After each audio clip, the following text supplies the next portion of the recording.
Jésus-Christ seul, le roi de gloire, qui peut faire ce miracle. Maintenant que tu es dans la présence de Dieu, tu vas rendre gloire à Dieu, et puis on va prier le pèlerin qui vagabonde. Je suis partout, un étranger, mais je suis sûr que dans l'autre monde, oh Jésus va m'offrir où me loger. Je vais là-bas revoir mon Père, oh qui m'attend pour me consoler à l'autre bout de la rivière. Jésus va m'offrir où me loger. Je suis un pèlerin, oh mais je vagabonde. Je suis partout, un étranger, mais je suis sûr que dans le monde à venir, Jésus-Christ va m'offrir où me loger. J'irai là-bas, revoir mon Père, qui m'attend à bras ouverts, à l'autre bout de la lumière. Jésus-Christ va m'offrir où me loger. Jésus-Christ va m'offrir où me loger. Amen, amen, amen, amen, amen.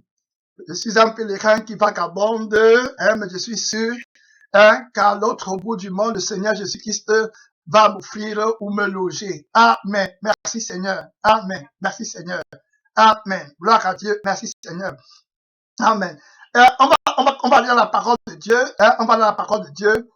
Et on va se concentrer pour écouter la parole de Dieu qui opère les miracles dans le ciel et sur la terre. Voilà. Mais avant d'entrer dans la parole de Dieu, je vais donner un petit truc, comment dirais-je, peut-être pas un témoignage, mais je vais faire, du témoignage, je vais partager quelque chose avec vous. Au fait, ces derniers temps, j'ai eu un rêve, pas des rêves, mais disons que j'ai eu une série de rêves, qui sont venus maintes fois. Et puis bon, disons que, et puis c'est pour ça que c'est trop bon de vous partager ça, parce que souvent, en partageant les rêves, on peut savoir la foi. Amen.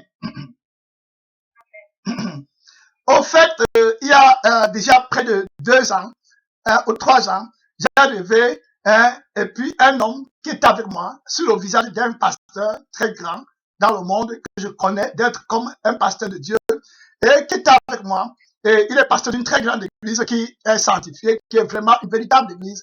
Et puis, il paraît qu'il y avait des rumeurs qui couraient qu'il y a un esprit de la prostituée qui est entré dans l'église. Et puis, quand le monsieur a entendu ça, il était brisé complètement. Disons que tu savais que c'est comme si quelque chose lui a fait très mal au cœur. Donc, il n'y a rien qui était si précieux pour lui que son église. Et puis, le monsieur là, quand je suis venu, j'étais à côté de lui. Après, je voulais lui parler. Il a dit non. Il dit que non, ne parle pas. Mets-toi à genoux avec moi. Prions seulement. Voilà. Et puis, je me suis mis à genoux avec lui. Et on priait. Bon, voilà, c'était la première partie du rêve là que j'avais su. Donc, et puis c'est parti comme ça. Mais dans mes analyses profondes, je me suis dit que la personne là, c'est le Saint-Esprit. Amen. Je me suis dit que la personne là, c'est le Saint-Esprit qui veut combattre l'esprit de l'erreur, de la prostituée, de la vanité, d'endurcissement, l'esprit qui copie Jésus. Parce que c'est lui qui est resté avec l'église. Amen. La Bible dit que le Saint-Esprit est le maître de la moisson et que c'est l'Esprit Saint qui est resté avec l'église.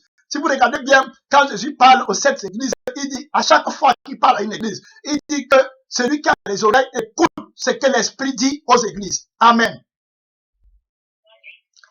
Et puis, encore, la raison pour laquelle je partage ces rêves-ci, c'est que, quelque temps encore, après, je priais toujours, je demandais au Seigneur, et puis là, c'est peut-être comme il y a peut-être 1 mois, 2 mois, ou 3 mois. Et puis, dans le rêve, là, j'ai encore vu la même personne. Non, ça, c'est peut-être il y a 2 semaines. J'ai vu la même personne. La même personne là, j'étais en train de prêcher. Amen. J'étais en train de prêcher. Et puis il me regardait et il regardait comme ça, il écoutait. Après c'est comme si il y a quelque chose. Au fait, moi-même quand je parlais, je me disais qu'il est en train de m'évaluer. Amen. Quand je prêchais. Et puis il me regardait, mais c'est comme en lui, il disait qu'il y a quelque chose qui n'est pas vraiment ça, qui lui manque. Amen. Après, il me regardait. Après ça, le rêve là, après ça, j'ai fini de prêcher. Après, je me suis senti comme un petit enfant. Et j'ai vu un petit enfant qui était sur la chaise. Et l'enfant était tout petit sur la chaise. Je vous dis, puis je suis allé là-bas, je me suis accroupi sur l'enfant là, il a prié pour moi. Il a dit que Seigneur, donne-lui la bénédiction de la Bible, dans la prière là. Et je me suis encore réveillé, j'ai dit, Seigneur, qu'est-ce que le rêve s'il veut dire? Toujours avec la même personne là. Donc, ça c'était une portion du rêve. Je me suis dit, mais Seigneur, qu'est-ce que ça veut dire? Qui me donne la bénédiction de la Bible comme un petit enfant. Donc, après, je me suis réveillé. Donc, il y a encore quelques jours, j'ai encore rêvé que j'étais dans une église anglophone. Il y avait des anglophones, l'église était grande et tout et tout. Et puis, j'étais pas à l'estrade, mais c'est comme si une personne, mais la personne qui était le chef de l'église là, me disait que maintenant qu'il ne croit plus qu'il est quelqu'un et qu'il ne peut plus toucher à ma gloire, je crois qu'il faut, et puis c'est arrêté là. Voilà ce qu'il a dit. Donc, la raison pour laquelle je vous donne les 3 séries d'élèves ici. Amen. C'est parce que maintenant, avant de prier encore de vous, j'étais en train de dormir. Voilà. Et puis, pendant que je dormais, avant de me lever pour prier ici, là, j'ai encore eu maintenant un rêve clair. C'est pour ça que je crois que Dieu veut me dire quelque chose. Amen. C'est quoi? C'est que j'étais là encore avec ma Bible, mais là c'était en anglais. Et puis le monsieur le monsieur que je vous dis là, le même pasteur là, et moi je crois que c'est le Saint-Esprit, il est venu me trouver. Après il me dit, ah, bon, mais maintenant, écoute, on va partir, on va aller construire l'église. C'est ce qu'il m'a dit. Il dit ce qu'il m'a dit. Il m'a dit qu'on va aller construire l'église. Il n'y a pas de problème, ne te gêne pas. Et il me dit que tout ce que tu peux enseigner le Sunday School. Le Sunday School, c'est ce que les gens, qu'on donne aux personnes qui apprennent à enseigner, dont le Sunday School, c'est ce qu'on fait avant que le pasteur même vienne prêcher. Amen. Et il m'a dit que tu pensais le Sunday School, aussi longtemps que tu pensais le Sunday School, il n'y a pas de problème. Moi-même, je vais prêcher. Amen. Alléluia. Merci Seigneur. Il a dit que lui-même, il va prêcher. Amen. Il a dit, il n'y a pas de problème. Et puis, je dis, mais Seigneur, comme il a dit, moi, j'étais content de le suivre. Amen. Voilà. Et puis, quand je le suivais, on est arrivé quelque part, il a commencé à prêcher. Et pendant qu'il prêchait en anglais. Et quand il prêchait en anglais, c'est moi qui devais traduire aux autres. Alors que les autres parlent aussi anglais. Amen. Mais c'est moi qui devais traduire.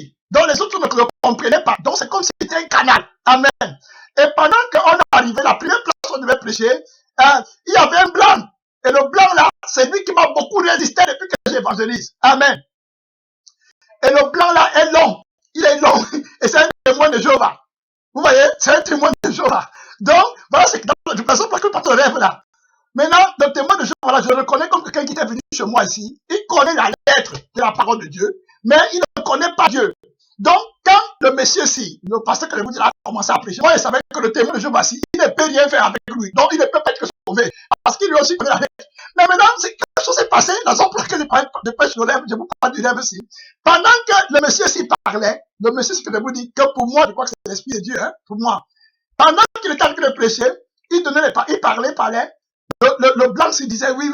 Et puis, il complétait même ce que le monsieur s'y disait. Et il donnait encore quelques versets bibliques. Après le monsieur qui prêchait lui dit que non, il y a un problème, il y a la montagne dans ton cœur. Moi, je connaissais la montagne qui est dans le cœur du blanc là. Et je savais que le blanc là ne peut pas se convertir parce qu'il ne connaît vraiment pas Dieu, mais il connaît seulement les versets bibliques. Donc, la personne qui le passait s'il a dit au blanc là, mets-toi à genoux. Le blanc, bon, laisse-moi, je vais prier pour toi. Et il a mis sa tête, d'abord que j'étais déjà surpris, que lui, il met la main sur la tête du blanc aussi. Le blanc là était dans le détail. Tu vois, et puis moi, je me disais, mais c'est impossible. D'abord même que, parce que le blanc là, eux, ils ne peuvent même pas recevoir notre enseignement. Donc, tout ce qu'on dit n'entre pas dans leur cœur. Ça ne peut pas les affecter. Mais quand le monsieur a commencé à prier pour le blanc là, il a mis sa main sur la tête. J'étais d'abord surpris que le blanc là ait laissé mettre la main sur la tête. Et quand il priait, il disait maintenant que, il priait en disant quelque chose comme, quand Paul prêchait, il y avait un magicien qui voulait empêcher au proconsul de recevoir la foi, hein, parce que le magicien là voulait les distraire. Maintenant, le Saint-Esprit a jugé le magicien là, et le magicien est devenu aveugle. Et puis le proconsul, voyant ce qui était arrivé au magicien, a a cru. C'est comme ça qu'il priait. Et pendant qu'il priait, j'étais surpris de voir que le blanc là est tombé à genoux. Amen. Et il t'a dit que comme ici, il a reçu la parole. Et il est tombé comme ça, palme à genoux. Et puis comme s'il avait vraiment reçu la parole. Comme s'il était devenu enfant de Dieu. Donc comme si la vérité entrait en lui. En symbole d'humiliation. Amen. De la soumission à la parole de Dieu. Et puis, voilà. Mais quand il est tombé comme ça, et puis il a même commencé à marcher avec le monsieur qui prêchait là. J'étais très touché. Et puis le monsieur a dit, mais voilà l'église qui a commencé. Et puis c'est comme ça que je me suis réveillé. Amen. Donc, en interprétant le rêve ici, là, avant qu'on ait la prière, moi, avant de la parole, je me dis vraiment que les témoins de Jéhovah, les forces qu'on rencontre dehors, l'ennemi numéro 1, ce sont les personnes qui connaissent seulement les lettres, mais qui n'ont pas une expérience avec le Saint-Esprit. Amen. Et puis, la raison pour laquelle ils n'ont pas une expérience avec le Saint-Esprit, c'est parce qu'ils ne connaissent pas le Saint-Esprit et ils n'ont pas accepté Jésus-Christ. Et la première raison, c'est que ce sont les démons qui les empêchent. Amen. Un esprit contraire qui les empêche de recevoir l'Esprit de Dieu. Et le Saint-Esprit est venu juger l'esprit de l'erreur et l'esprit de péché et l'esprit d'endurcissement qui les aveugle. Amen. Pour qu'ils puissent comprendre la parole et s'humilier et entrer dans le royaume de Dieu. Donc, c'est un géant, le blanc, qui va tomber devant l'Esprit de Dieu. Amen. Merci Seigneur. Dans l'église, pour que l'église de Dieu soit bâtie. Donc, le rêve là que j'ai eu, et je le partage parce que je crois que ça vient véritablement du Seigneur. Parce que depuis que j'ai pris, ces derniers temps, le Saint-Esprit, même encore aujourd'hui, dans les deux cultes, le Saint-Esprit ne faisait que me guider à prier que les aveugles ne peuvent pas voir d'eux-mêmes. Amen. Les paralytiques ne peuvent pas marcher d'eux-mêmes. Les sourds ne peuvent pas entendre d'eux-mêmes. Ils ont besoin de la puissance et de la grâce de Dieu. Et la Bible dit que c'est quand le Saint-Esprit est venu à la Pentecôte que la première église a été bâtie. Les disciples eux-mêmes ne pouvaient pas bâtir l'église. Jésus leur a dit, attendez jusqu'à ce que vous soyez revêtus de la puissance d'en haut. Et moi, je me dis que la personne là, c'est le Saint-Esprit qui va, sans lui, rien ne peut être fait dans le corps de Christ. Amen. Merci Seigneur. Et je reconnais que c'est l'Esprit de Dieu et la voix de Dieu parce que quand j'ai prié encore pour autre chose et j'ai demandé la direction du Seigneur, j'avais bien entendu dans le rêve la personne qui me disait que on veut construire une église ici à Vancouver.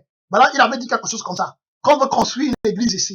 Et puis il restait tranquille, il ne parlait pas beaucoup. Mais je crois que la personne me surveille depuis longtemps. Amen. Et il veut que je le connaisse et que j'entre dans l'intimité avec lui. C'est la relation du Saint-Esprit. Quand tu n'as pas connu avec le Saint-Esprit, tu ne peux pas être enfant de Dieu et tu ne peux pas vaincre l'ennemi de ton âme. Cette invitation est lancée à chacun d'entre nous pour qu'on développe notre relation avec le Saint-Esprit et qu'on soit sensible à lui. Sinon, même dans ta vie, tu ne pourras pas vaincre le géant Goliath qui est dans ta vie. C'est par lui que Goliath est tombé. Goliath est un géant qui venait lutter contre David. David était un petit enfant, mais c'est le Saint-Esprit qui a renversé Goliath. Alors que Goliath avait battu toute l'armée d'Israël. Il a marché 40 jours pour défier les enfants d'Israël. Aucun homme ne pouvait lutter contre Goliath. Les Philistins, tout le monde comptait sur Goliath. Mais David est venu avec les frondes seulement. Il a renversé Goliath et Goliath est tombé par la puissance du Saint-Esprit. Et je me souviens que j'ai entendu beaucoup de pasteurs prêcher que c'est le Saint-Esprit en David qui avait terrassé Goliath. Amen. Donc, vraiment, la puissance de l'Église, c'est le Saint-Esprit. Je crois que si le Saint-Esprit ne prend pas contrôle dans la vie d'un homme, il n'y a rien qui peut être fait de la part de Dieu dans la vie de cet homme. Amen. Donc, nous sommes seulement les instruments. Donc, je partage le rêve ici pour vous. En fait, moi, je trouve que quand un rêve vient du Seigneur, plus tu le partages, plus tu as la confiance que le Seigneur Jésus-Christ va l'amener à exécution. Amen. Merci Seigneur. Donc, le rêve en question, on va aller dans la parole de Dieu. Amen. La fois dernière, on a étudié dans le livre des Actes 4 et on parlait de l'église primitive. On parlait de la caractéristique de l'église primitive, la première église, qui est l'église véritable, l'église modèle que toute église doit imiter. L'église qui s'est conformée à l'évangile de Jésus. C'était la première église que Jésus-Christ avait bâtie. Nous avions vu la semaine dernière que la caractéristique de l'église là, c'était l'amour d'abord. Ils avaient l'amour de Jésus-Christ plus que toute autre chose. C'est de cet amour-là que découlait la miséricorde, la compassion pour les pauvres, la dévotion à Christ. C'est de cet amour-là que découlait la simplicité de cœur. La Bible dit qu'ils partageaient le pain avec simplicité de cœur. Donc, ils communiaient les uns les autres. Personne ne recherchait son intérêt, mais ils avaient tous en commun.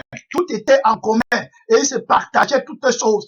Beaucoup de gens qui avaient cru vendaient ce qu'ils possédaient et ils venaient donner aux apôtres pour que les apôtres partagent ça à ceux qui étaient démunis. Et nul ne manquait rien. Donc, ils avaient tout en commun. Il n'y avait pas de pauvres. Donc, voilà la visée de Christ. On avait vu que voilà ce que Jésus voulait pour implanter son église. Son église devait être l'expression du royaume qu'il veut bâtir, de son royaume dans le ciel. Personne n'est pauvre au ciel. Amen. Et au ciel, on fait toutes choses par l'amour. Donc, c'est l'amour-là qui devait régner dans l'église. On avait vu qu'ils avaient un seul cœur, comme Jésus-Christ a promis dans le livre d'Ézéchiel 36, le verset 26, qui va donner à son église, à ceux qui croient, un nouveau cœur.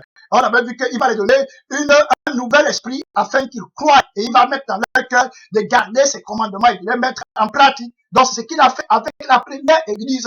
La Bible dit qu'ils partageaient leur pain avec simplicité de cœur et ils avaient une seule âme et ils avaient un seul cœur. On avait vu que une seule âme dont on parle, une seule âme là, c'était la vie qui est dans le sang de Jésus qu'il a manifesté sur la terre. Donc, tous les hommes qui vont croire en lui vont avoir la vie qui était dans l'âme, qui était dans le sang de Jésus-Christ. Donc, l'âme de toute chair, c'est son sang. Et puis, ça veut dire que la vie de la chair, la vie de l'homme là qui est sur la chair, qui est dans le sang de Jésus, il va avoir l'âme de Jésus, donc la vie de Jésus. La vie sainte, la vie pure, la vie humble, la vie qui n'admire pas le monde, la vie qui ne convoite pas, la vie qui est privée de toute espèce de souillure, de ruse, de cupidité, de malice, de vanité. Donc, voilà la vraie église que Jésus-Christ voulait construire. On a aussi vu qu'on devait s'appuyer sur ce modèle-là pour pouvoir recommander une église ou bien pour chercher un endroit où on devait persévérer. On a plusieurs de nos membres, des membres de nos familles qui sont dans différents villes dans le monde, voilà, qui cherchent peut-être des églises. Donc, on a défini les critères de la vraie église. Donc, il y a la sanctification. C'est une vierge pure, irrépréhensible, irréprochable, différente du monde, complètement différente. Voilà, une église à vide de cupidité, qui n'est pas à la recherche de la cupidité de béni. Donc voilà la définition qu'on a donnée pour la première église. On va voir maintenant les caractéristiques encore plus approfondies de cette église-là. La première chose que l'église a perdue, quand elle est venue en Christ, on a vu que c'est repenti complètement. Donc, vous comprenez que si tu ne t'es pas repenti, tu ne peux pas faire partie de cette église-ci. Tu peux faire partie d'une association, d'une congrégation, mais tu ne fais pas partie de l'église de Jésus. Donc, beaucoup de gens vont vous dire que je fais partie de telle congrégation, je fais partie de telle. Ça, c'est des trucs de dénomination. Ce n'est pas ça le salut. L'église ici était une âme avec Jésus-Christ. C'est pour ça aussi que Ananias et Saphira, qui n'avaient pas accepté la consécration, la règle d'or pour suivre Jésus et pour appartenir au sang de Jésus-Christ et pour vivre avec la vie de Jésus, ont été rejetés devant le trône de grâce. Ils sont tombés dans l'église là quand ils sont arrivés devant Pierre, qui était le symbole de Jésus-Christ, parce que c'est Jésus qui est le chef de l'église. Et le petit mensonge qui est dans leur cœur, qui venait de la cupidité, de la convoitise, parce qu'ils avaient convoité le monde. Ils n'étaient plus dans l'adoration parfaite. Ils avaient déjà deux dieux dans leur cœur.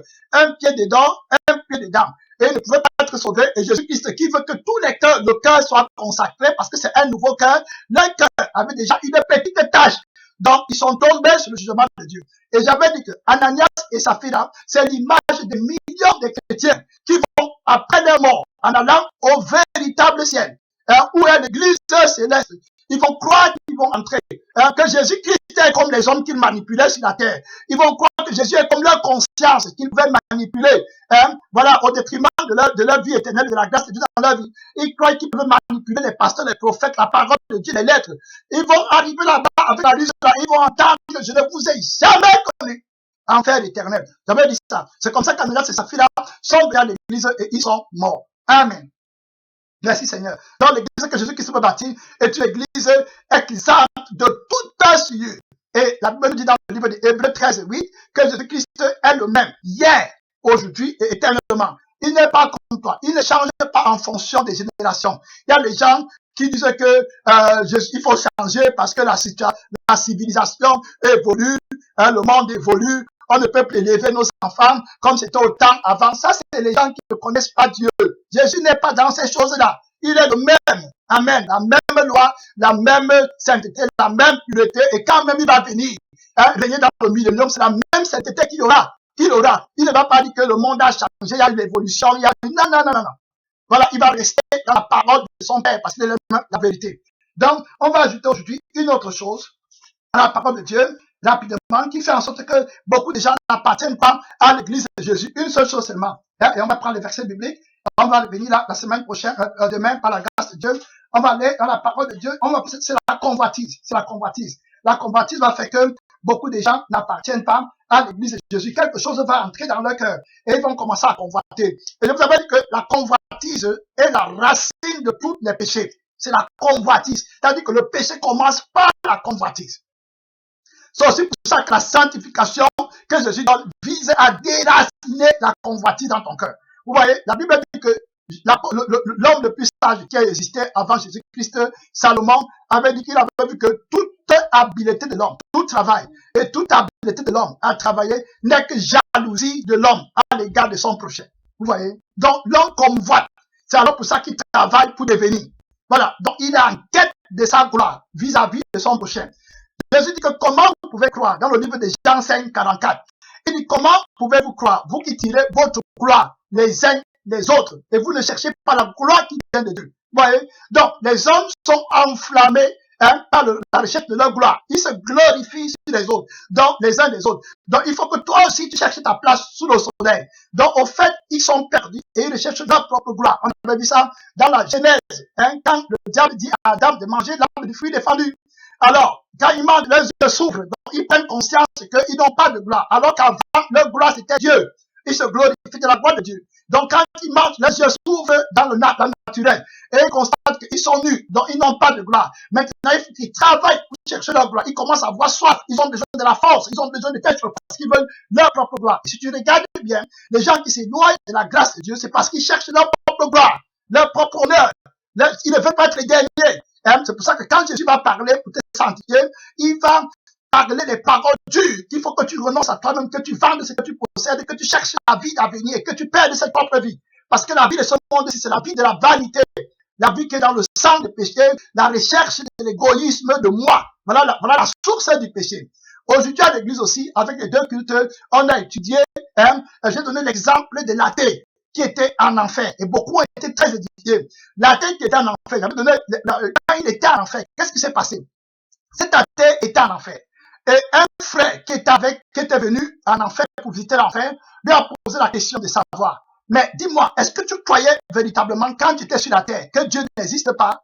Et l'athée a dit quelque chose. Il a dit non, au début, comme tous les hommes, je croyais bien que Dieu existe. J'avais la conscience que la lumière de Dieu, que Dieu m'avait donnée pour m'aider à ne pas aller en enfer éternellement, parce qu'il n'a pas créé l'enfer pour moi, il a créé l'enfer pour le diable et pour ses anges. Donc il n'avait pas créé l'enfer pour moi, donc mon bon Père, Dieu, malheureusement il était dans l'enfer éternel, et il appelait Dieu le bon Dieu, et il dit que le bon Dieu m'avait donné la conscience. Je pensais clairement, je pouvais discerner, je savais qu'il y a un Dieu, je savais que je n'étais pas un animal, que j'ai un créateur. Mais il dit que ce qui s'est passé dans ma vie, c'est que j'ai commencé à aimer le péché. Donc je péchais, et quand je péchais, j'avais le plaisir. Mais mon plaisir n'était pas complet. Parce que dans ma conscience, je me disais qu'il y a un Dieu qui va me punir. Et quand je finissais de pécher, j'avais toujours des remords. Donc je ne pouvais pas jouir parfaitement de mon péché parce que la conscience que Dieu m'avait donnée pour m'aider devenait déjà pour moi un fardeau. Vous comprenez pourquoi Jésus dit que quand tu veux venir à lui, renonce à toi-même. C'est que la grâce, toute grâce de Dieu que Dieu va t'envoyer, toi-même tu vas détruire ça. Toi-même. Donc, il dit que la conscience devenait lourde. Et le diable, maintenant, qui connaissait, a commencé à lui parler, à le mentir dans son raisonnement. Il dit, à lui mentir, à lui dire, mais regarde, la conscience, c'est un fardeau pour toi. Si tu continues à croire que Dieu existe, tu ne pourras pas jouir librement du péché. Tu ne pourras pas aller commettre la fornication, après ça revenir à l'aise encore, et aller demain continuer tranquille, parce que ta conscience t'appelle qu'il y a une punition éternelle. Dis-toi que Dieu n'existe pas. Enlève de ta conscience, tu vas voir. Mens-toi que Dieu n'existe pas. Et j'avais illustré ça avec les péchés que beaucoup de personnes sont sur la terre en train de commettre. Toutes sortes de péchés, toutes sortes d'enseignements de Dieu que tu es en train de résister. C'est comme ça que le diable te séduit. Il te dit que dis-toi seulement que ce n'est pas Jésus qui a dit. Hein? Tu vois, tu acceptes que ce n'est pas Jésus qui a dit, parce que tu veux te complaire dans la position du péché, parce que tu sais bien que c'est Jésus qui a dit, et que c'est la vérité. Tu ne pourras pas pécher librement. Donc, c'est comme ça que l'athée, volontairement, vend son âme à Satan, vend l'éternité à Satan, au profit de la vie joyeuse et brillante sur la terre que le diable lui offrait. Je parle de la convoitise. Donc, il accepte volontairement d'aller en enfer éternel parce qu'il veut la jouissance parfaite du péché. C'est aussi comme ça qu'aujourd'hui tu choisis tes pasteurs, tes prophètes, tes évangélistes, les églises où tu veux partir, les frères avec qui tu veux marcher, ceux qui sont les bons frères, ce sont les personnes qui te séparent sur clé, qui sont gentils avec toi la chair. Tu t'endurcis volontairement pour que tu vends la vérité, la grâce que Dieu t'a donnée avec les bons frères, les bons pasteurs, les bonnes sœurs, pour aller en enfer parce que tu veux tes voies, la vie joyeuse et brillante, facile, l'allégresse dans le monde, la joie, la vie brillante, comme Jésus a décrit, la vie de l'homme riche. C'est alors comme ça que la terre se retrouve en enfer. Il dit donc, il a accepté que Dieu n'existe pas, ses frères. Est-ce que Dieu existe même? Et il dit qu'il commençait à s'incliner. Et quand il s'inclinait comme ça, il remarquait que quand il va pécher, il n'a pas de problème. Il est à l'aise dans le péché. Il dit c'est alors comme ça que l'amour du péché m'a endurci envers la grâce, mon créateur. Et c'est comme ça que j'ai commencé à dire que Dieu n'existe pas. Et puis je disais que Dieu n'existe pas. Le démon des plaisirs et de la vie joyeuse et brillante grossissait en moi et il devenait fort. Voilà, et Dieu partait, et la conscience partait, Dieu te laisse. Et puis maintenant, il a commencé à écrire des livres que Dieu n'existe pas. Et voilà les clés du bonheur. Comme on dit souvent, vous voyez, la clé du succès. Il blasphème Dieu en renonçant au royaume et à la vie difficile que Jésus-Christ a enseigné de vivre sur la terre. Ils enseignent aux hommes la vie joyeuse et brillante. Et comme les hommes aiment la vie joyeuse et brillante, donc le diable les arrête et ils vendent leur conscience, la grâce de Dieu au diable pour vivre la vie joyeuse et brillante. Donc les gens lisaient les livres de la terre comme ça beaucoup parce qu'ils cherchaient la vie joyeuse et brillante. Les clés pour vivre joyeusement sur la terre. Vous voyez, les gens prenaient pour lui.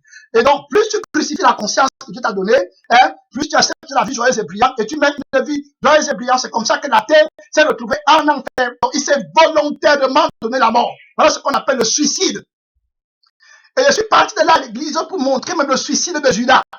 Le suicide de Judas n'est qu'une illustration visible de tout chrétien qui va venir à Jésus-Christ et qui ne va pas accepter les souffrances de Christ. L'église était très bénie au Judas avec la révélation là. Les souffrances de Jésus-Christ, c'est la vie éternelle. C'est le salut. L'humiliation de Jésus-Christ, c'est le salut qui te donne. C'est la vie éternelle.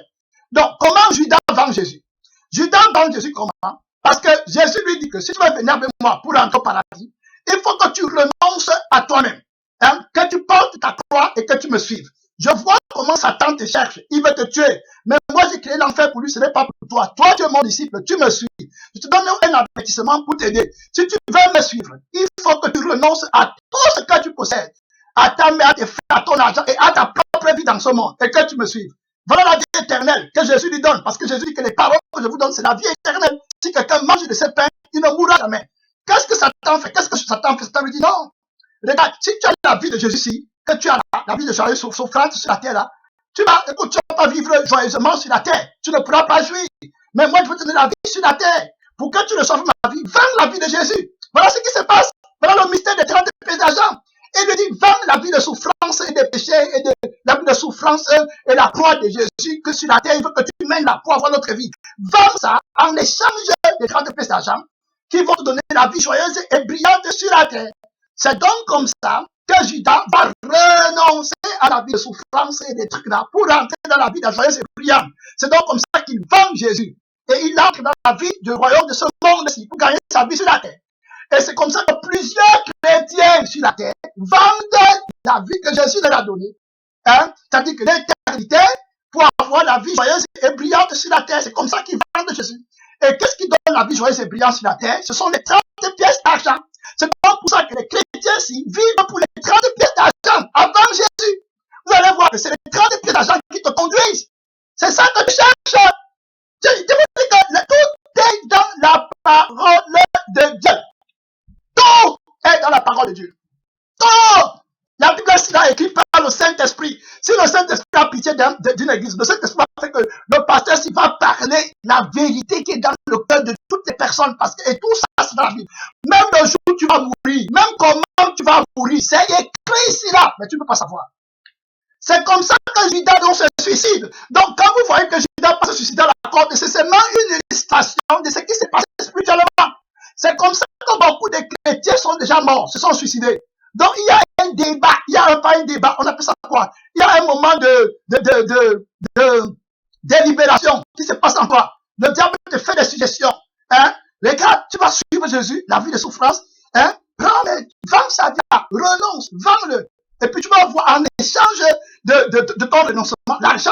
Hein? Et tu vas chercher l'argent, je vais te donner. Et tu vas avoir une vie joyeuse et brillante. Mais n'oublie pas, ce qu'il ne peut pas te dire, c'est que la vie joyeuse et brillante, c'est pour seulement une période sur la terre. Et on a vu ça. C'est donc comme ça qu'ils trompent les gens.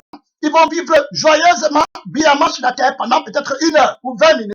Hein? Après ça, ils entrent dans l'éternité pour brûler éternellement dans le feu éternel. C'est comme ça que la terre est morte. Donc, de la même manière que la terre est morte, c'est comme ça que le diable a acheté la vie éternelle de la terre. C'est comme ça qu'il achète la vie éternelle aujourd'hui, avec l'offre de la vie joyeuse et brillante. Et j'avais expliqué que quand les gens meurent et ils entrent dans l'éternité, quand on lui demande qui était sur la terre pendant combien de temps, il dit sur la terre, oh, je suis seulement passé, je crois que j'ai fait 1 minute. Oui, il dit qu'il a fait 1 minute sur la terre, alors qu'il a vécu peut-être 100 ans. Mais il dit 1 minute. Voilà pourquoi tu vends ton âme au diable. La vie joyeuse est brillante sur la terre pour 1 minute, pour 1 heure, et tu vends l'éternité. Voilà alors ce qui se passe. C'est comme ça que le mystère des 30 pièces d'argent, c'est comme ça que la terre va mourir. C'est alors comme ça que la convoitise naît. Hein? Et le péché et la mort. Donc le diable te fait d'abord convoiter la vie joyeuse et brillante sur la terre. Une fois que tu as convoité ça, tu ne peux plus appartenir à l'église de Jésus. C'est terminé. On va te prêcher, ne mente pas, ne vole pas, ne tue pas. Tu ne pourras pas entrer dans l'église de Jésus tant que tu cherches ta vie sur la terre. Voilà. Obligé de déposer la vie de Jésus-Christ d'abord, le vendre et accepter maintenant la vie joyeuse et brillante qui veut dire l'argent. Voilà, parce que c'est lié ensemble. L'argent la donne la vie à la chair. Et puis maintenant, tu vas continuer à marcher dans la rébellion. Et quoi que tu es enfant de Dieu, alors que tu ne fais plus partie de l'église. Et j'avais enseigné quoi? J'avais dit que toutes les personnes qui cherchent la vie ne sont pas dans le royaume de Dieu. Voilà ce que je vous ai dit. Tout chrétien pasteur qui cherche sa vie dans ce monde-ci ne connaît pas Jésus. Il est dans la mort. Il sait le diable. Il est enfant de Judas. Il n'a pas d'héritage avec Christ. Il ne connaît pas Jésus. Il est conduit par sa convoitise. Et il cherche sa propre vie dans ce monde. C'est pour ça que je vous avais dit, ils sont dans les maquillages, les paroles extérieures, les mensonges, la vanité. Oui. Voilà, ils ne sont pas dans la crucifixion. Le diable leur remplace l'éternité en leur donnant l'offre de la vie joyeuse et brillante, une vie saisonnière sur la terre. Et ils sacrifient volontairement la grâce de Dieu et l'offre de la vie éternelle. Ils vendent moins cher Jésus. Vous voyez? C'est pour ça que vous allez aussi voir la caractéristique des pasteurs. Jésus est très moins cher. Et même des frères et des sœurs. Jésus est toujours après. C'est d'abord eux-mêmes qui sont avant. Tu vois, eux-mêmes qui sont avant. Quand il faut faire quelque chose, Jésus est après. Même pour que si son enfant va aller au football dimanche et à l'église, il va d'abord mener son enfant au football. Et l'église, c'est après. Ce sont toujours leurs besoins qui sont avant les royaumes de Dieu. Voilà. Et ils ne sont pas conduits par l'amour de Dieu. Voilà. Et les personnes là ne font pas partie de l'église de Jésus. Donc, on est parti. Le premier point qu'on va poser aujourd'hui, qui caractérise et singularise l'église de Jésus, c'est que l'église de Jésus n'a pas de convoitise en elle parce qu'elle est conduite par un amour véritable. L'amour pur. Amen. L'amour qui est prêt à mourir pour le prochain et pour le frère. Amen. Ils sont prêts. On avait dit avec vous que l'église véritable est prête à souffrir, soit à mourir pour Jésus ou à vivre pour Jésus. L'église véritable ne vit plus pour elle-même. Donc le vrai chrétien n'a plus de vie. En fait, sa vie, c'est Christ. Qui vive ou qui meurt, c'est pour Jésus. Il n'amasse pas pour lui-même en banque, c'est pour Jésus. Tout ce qu'il a appartient à Jésus.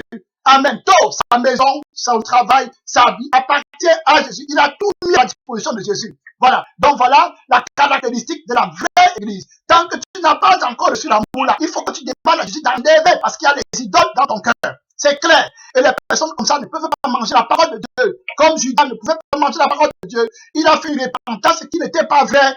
Après, pour la mener au suicide, et il s'est suicidé. Donc, beaucoup de comme ça viennent à la maison du Seigneur. Au lieu de se repentir véritablement, ils viennent comme Ananias et Saphira avec des idoles dans leur cœur, croyant que Jésus va les recevoir. Jésus ne va pas te recevoir si tu n'as pas donné ton cœur complètement. Amen. Jésus ne recevra rien de toi. Amen. Donc, il veut d'abord que tu lui donnes tout ton cœur, toute ton âme, toute ta pensée, toute ta force pour être enfant de Dieu. Ce n'est pas la blague qu'on est en train de prêcher. Beaucoup de millions d'âmes sont en train de brûler en enfer. Donc, ce n'est pas la blague. Il s'agit de l'éternité. L'église n'est pas un endroit d'entretien où tu te sens bien dans la chair, où tu parles là-bas, on te dit les bonnes paroles, tu ris, après tu rentres, tu danses, tu dis que tu es à l'église. Ça, ce n'est pas les églises. À l'église, quand tu pars, tu prends conscience, tu grandis dans l'humiliation de Christ. Tu grandis dans la prise de conscience que si je n'ai pas la vie éternelle, il aurait mieux fallu pour moi de ne pas être né. Voilà la vraie église. La vraie église, quand tu sors de là, tu prends conscience de la valeur des âmes qui sont autour de toi. La vraie église, quand tu pars là-bas, tu prends conscience de ce que veut dire être, aimer tes enfants, aimer ta famille. Tu vas commencer à te soucier, à demander à Jésus où ta famille va passer l'éternité plus que les choses du monde. Voilà la vraie église. Les églises où les gens partent, ils sortent de là, ils ont encore les inquiétudes du monde, il me faut, ils n'ont pas la parole de Dieu, n'est pas entrée en toi. Tu n'as pas compris. Les choses là d'autres ont vendu. Où est-ce que tu vas passer l'éternité? Tu parles dans le fait éternel n'importe quand. Voilà la vraie église. Voilà le vrai évangile. Voilà le message de Jésus. Quel servirait-il à un homme de gagner toute la terre s'il perdait son âme? Je vais lire un verset, on va s'arrêter là, on va prier parce que j'ai parlé, mais le temps est passé. Je vais lire, ça commence dans le livre de Genèse, dans le livre de la Genèse, rapidement. Vous allez voir le diable, comment il travaille pour avoir l'âme des gens. C'est comme ça qu'il les a attrapés, et même à l'église aujourd'hui, il attrape beaucoup de gens pour les amener en enfer, des enfants de Jésus. Beaucoup le suivent pour la vie joyeuse et brillante. Et c'est l'évangile qui est dehors. Même le rêve que j'ai donné sur le Saint-Esprit, c'est normal, c'est l'évangile qui a séduit beaucoup de personnes. Ils ont les versets bibliques à la tête, ils croient qu'ils sont sauvés, mais la vie qu'ils ont dans le cœur est différente. Ils connaissent les versets bibliques à la tête, ils peuvent résister, mais la vie, essaie seulement de prendre même 5 francs. Il va t'insulter, fatigué, il va même t'amener au tribunal. Mais quelle vie là? Ce n'est pas la vie de la parole, parce que Jésus dit que si quelqu'un veut faire 1 000 avec toi, fais-en 2000. Si quelqu'un veut prendre ta ceinture, donne-lui ta tunique. Si quelqu'un veut prendre ta maison, ne revendique pas. Voilà ce que Jésus dit. Mais quelle est la vie de la parole qu'ils ont? Ils ont seulement les connaissances, mais ils n'ont pas la vie là. Parce qu'ils recherchent encore leur vie dans le monde. Donc, ils ne sont pas enfants de Dieu. Ok. Donc, je vais dire, c'est la convoitise qui est la source. Donc, la première repentance, c'est repentir de la convoitise qui consiste à quoi? À rechercher la propre vie sur la terre.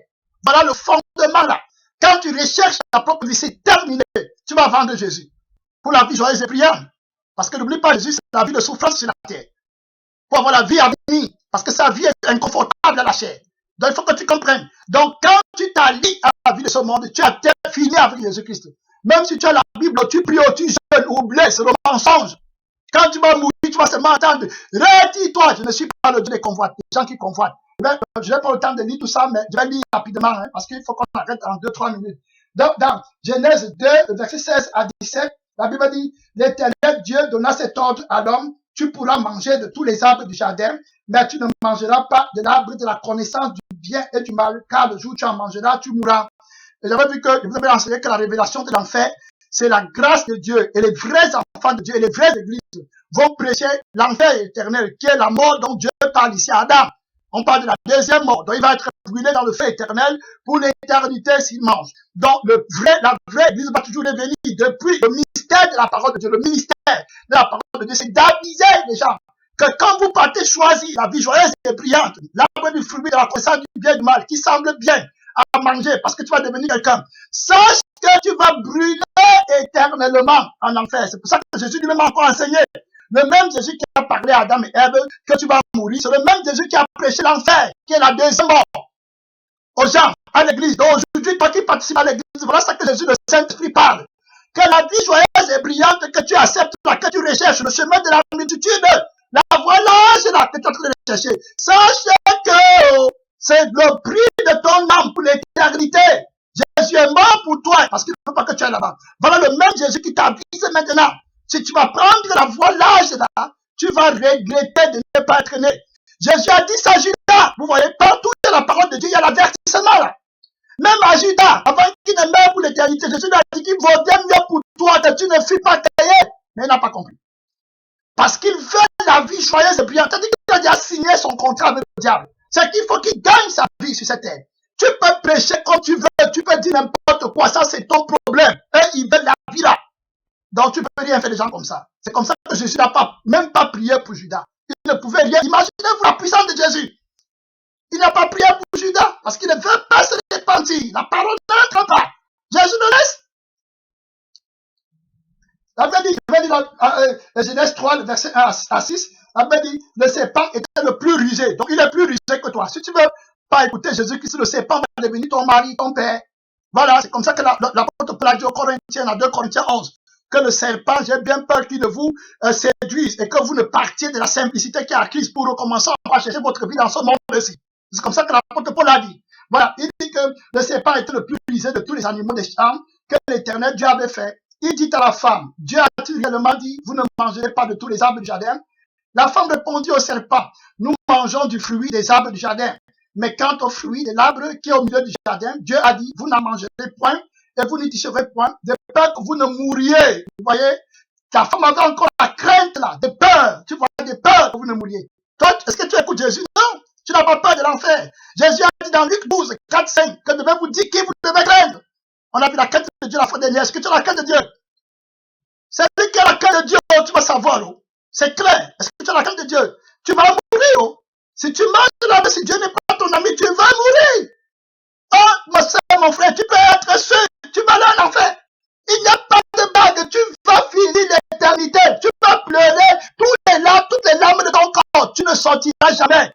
Tu vas taper ta tête sur la terre, frapper, monter, descendre, dire Dieu, Jésus, tu vas finir, être fatigué, le feu va encore te réveiller. Tu vas passer des millions d'années, tu es en train de t'amuser avec Dieu. Les anges qui sont dans le ciel le craignent. Toi, un petit homme, tu vas utiliser la ruse. Tu vas mourir. Voilà ce qu'on doit enseigner à l'église, ce que Jésus a enseigné. Donc, regardez que quand la femme, le diable savait que ce qui garde la femme à la grâce, c'est le commandement et la crainte qu'elle a pour Dieu. Le diable sait que ce qui te garde là, c'est la crainte que tu as pour Dieu. Tant que tu n'as plus la crainte, tu vas le suivre. Donc, il va attaquer la crainte de Dieu à toi. Regardez maintenant ce qu'il va dire à la femme. Écoutez, il va dire, alors le serpent dit à la femme, vous ne mourrez point. Voilà le premier point. C'est simple.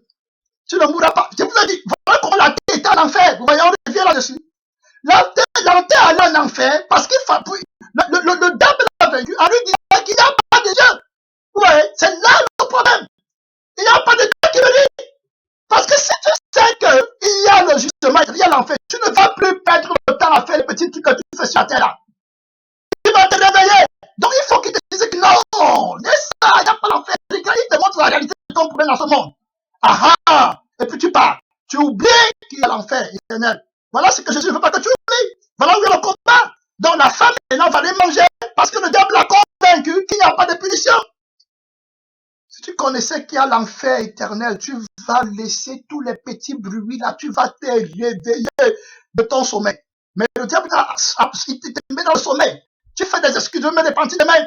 Tu crois que Dieu est ton ami, tu t'amuses, il t'a déjà menti qu'il n'y a pas l'enfer. L'enfer éternel, où tu ne sortiras plus jamais. Les pleurs, les prières, tu dis la Bible, rien, c'est fini. Terminé.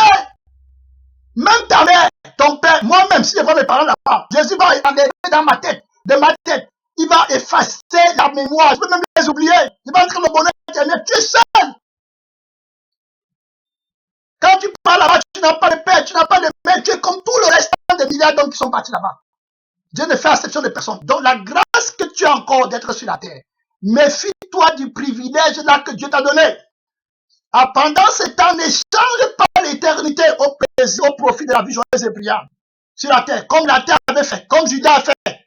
Ne vends pas Jésus-Christ pour accepter la vie joyeuse et brillante, pour chercher l'argent, pour vivre ici là pour l'argent, pour la vie joyeuse et brillante. Mais vis pour Jésus. Voilà la paix de Dieu. Parce qu'il y a une punition et Dieu ne changera pas.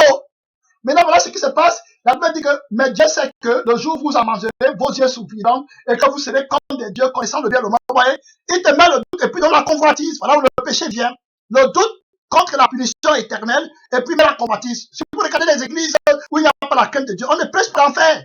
Oui, c'est pour ça que le cœur des fils de l'homme s'est rempli de la vie du mensonge. La vie joyeuse et brillante. Ne sachant pas qu'il y a la punition à venir. Voilà. Maintenant, il dit que la femme vit que l'arbre était bon. Vous voyez, comme il t'a dit, c'est lui, comme la terre qui est en enfer. On l'a séduit. Il voit maintenant le plaisir, la vie joyeuse et brillante. Je vais aller en boîte.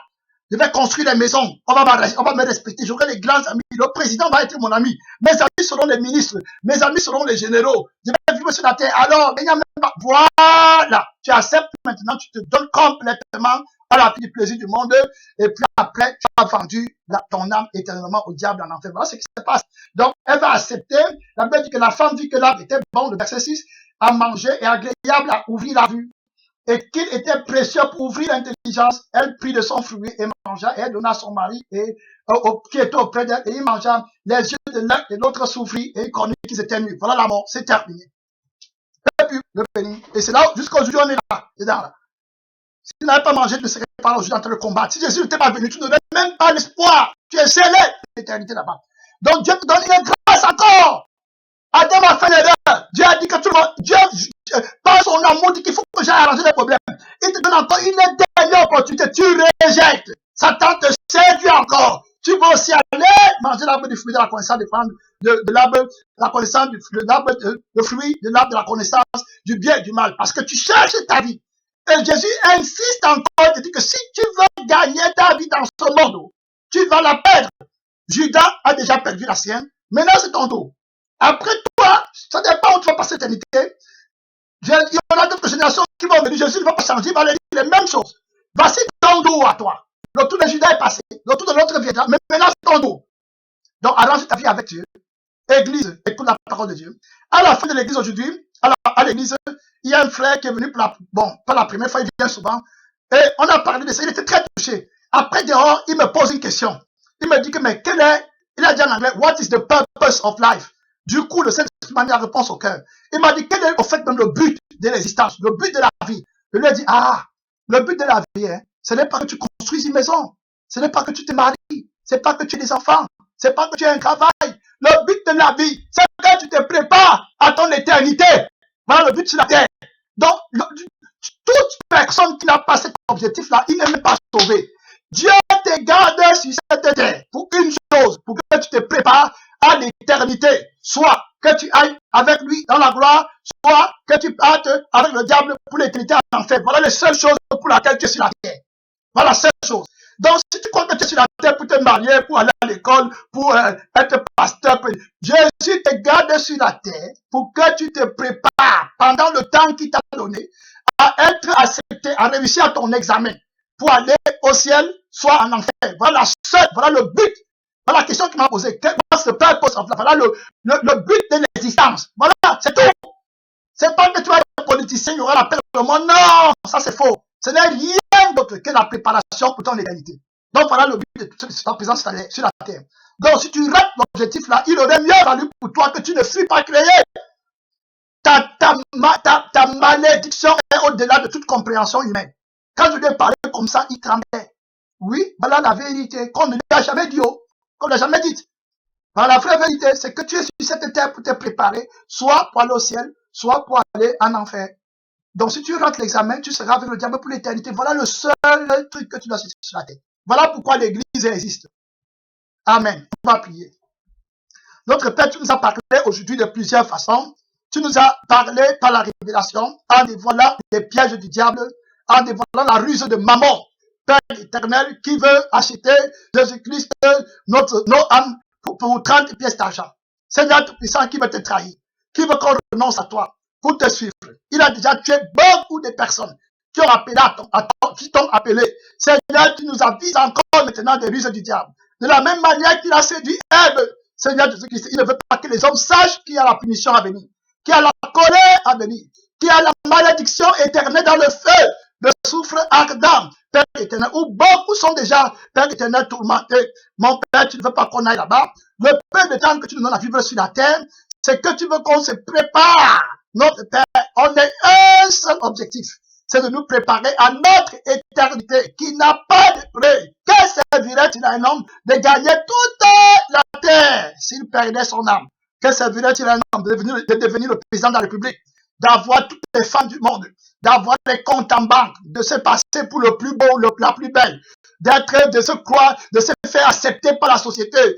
Jésus-Christ, ceci, à la fin de ses jours, il n'entre que dans un petit cercueil et il se retrouve éternellement dans les violentes flammes de feu. Que serait-il? Que lui aurait servi, Seigneur de Jésus-Christ, tout ce mensonge?